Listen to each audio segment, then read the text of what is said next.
Hi guys, update in the polytunnel. We've had some quite cold weather the last few days on the evenings. Minus 4.3 in the polytunnel last night in here. So as you saw before, I've been putting my plastic bubble wrap over the tops. Everything seems to be okay. However, I did move the broad beans down here. They've been touched by the frost. And there you can see that. Don't worry about broad beans like that. You've seen the ones that I've got outside. They're perfectly fine. They're about 2 foot tall. Those will be fine.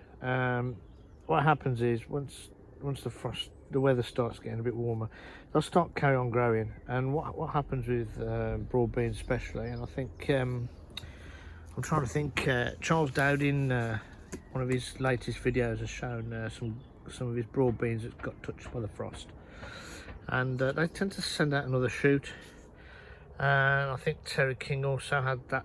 I think he might have had that issue, I'm not too sure, but yeah, so don't panic about it. Broad beans are pretty tolerant, unless it completely dies off. They're normally pretty good, they'll come back. And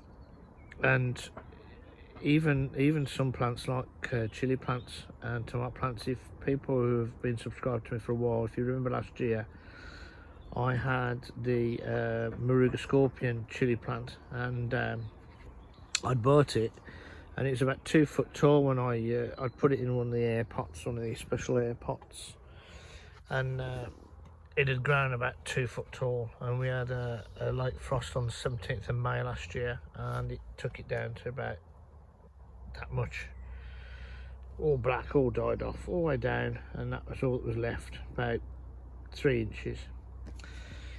So I took it home and I thought, well, that's it, I've killed that off.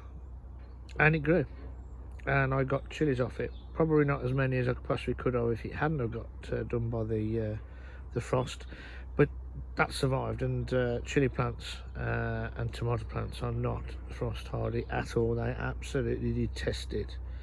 But no, this chili plant grew, so you know, don't give up. Not a lot much more going on. I thought I'd just do a quick update. I have got some bits and pieces that are growing at home, some more potting on that I've done using these air pots at home with the chili plants. Well, I've been using stuff like this charge and some fish emulsion or fish poo.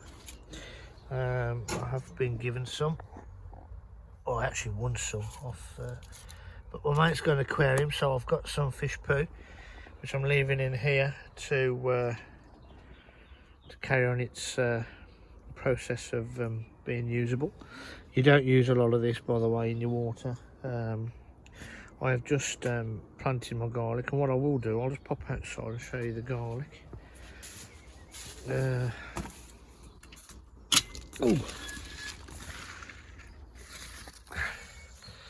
As you can see, some of it's got a bit yellow leaved. So I've weeded it. There's hardly any weeds, but I've just raked it between the rows just to break the surface up, because it's going to rain later today anyway. So I've done this bed and I've done the other bed over there. I sprinkled it with some chicken pellets to get some nitrogen into the soil, and I've soaked it with fish emulsion feed. Very weak solution, so that hopefully will give it a bit more of an oomph. But the elephant garlic's doing really well.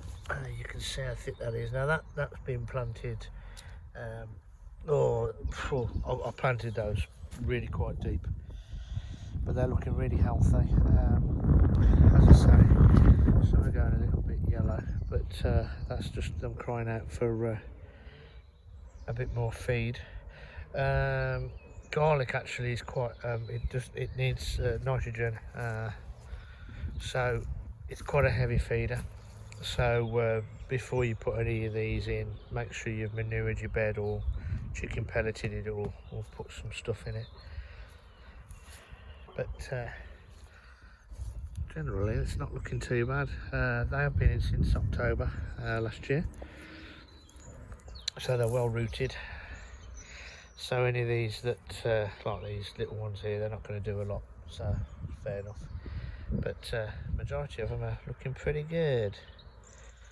So hopefully if we get some decent elephant garlic off a few of these, what I'll do, 4 bulbs I'll keep back. What I'll probably do is like keep 4 bulbs of each variety. There's 2 varieties there. I can't remember off the top of my head. I think it's early white and another one, I can't remember. I can find out and try and put the down in the description below. But if I can keep those, then I can obviously grow them next year. That bed, if you remember, is the bed that the garlic I actually bought from Aldi, which is a supermarket over in the UK and Europe, just to compare, and they're all growing. So they actually went in earlier, if I remember right.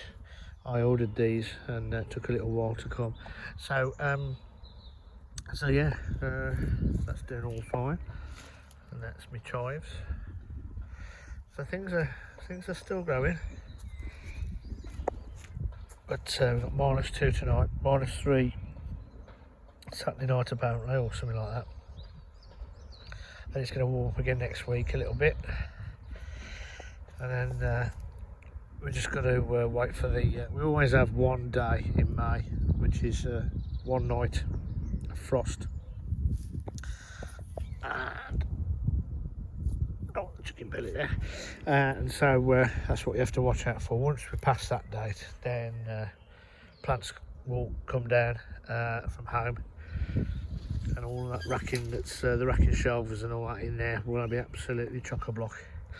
I mean, it's as I said, it's got down to -4 point whatever I said, 4.3 or something like that.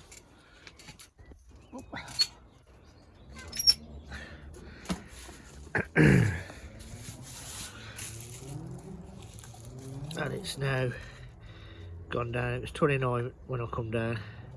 It's down to 15.4 now, so it's getting cooler now.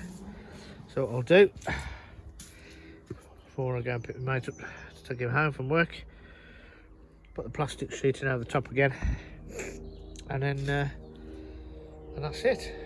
But yeah, some of the ceilings are coming up. Not very impressed with the spinach. 84 tray. There's only a handful have come up. We've been in there since the 20th of April.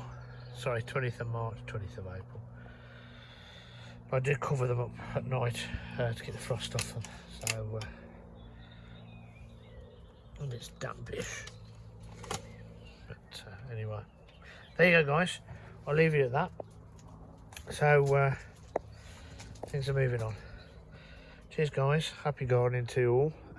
Look after loved ones, and if you haven't, please subscribe, give a thumbs up, hit the notification bell to get notified of more of my lovely updates, and the rest of it. Cheers, guys. Bye.